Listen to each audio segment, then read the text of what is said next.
নমস্কার, যাদের অনিদ্রা রোগ আছে বা যারা অবস্থান পরিবর্তন করতে থাকে বা যারা স্বপ্নতে নাগ বা সাপের স্বপ্ন যদি দেখেন বা যারা ঘুমোতে ঘুমোতে হঠাৎ রাত্রিবেলা ঘুম ভেঙে যায় বা রাত্রিতে খুব দেরিতে করে ঘুমন, তাদের ক্ষেত্রে এই একটা উপায় বলছি, সেই উপায়টা করুন, লাভবান হবেনই হবেন।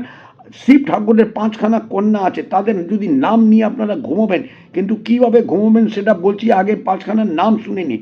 প্রথম কন্যা হলো জয়া, 2 নম্বর কন্যা হলো বিষহারা, 3 নম্বর কন্যা হলো শ্যামলী বাড়ি, 4 নম্বর কন্যা হলো দেওতলি, 5 নম্বর কন্যা হলো দেব।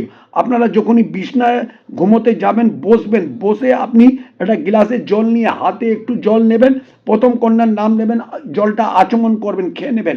2 নম্বর কন্যার নাম নেবেন, এইভাবে করে 5টা কন্যার নাম নিয়ে 5বার জল আচমন করে যদি আপনি ঘুমান, আপনার অনিদ্রা রোগ বা আপনার যেরকমই অবস্থান পরিবর্তন করছেন বা ঘুম আসছে না, সব জায়গা থেকে আপনি রেহাই পাবেনই পাবেন। এই উপায়টা করে দেখুন।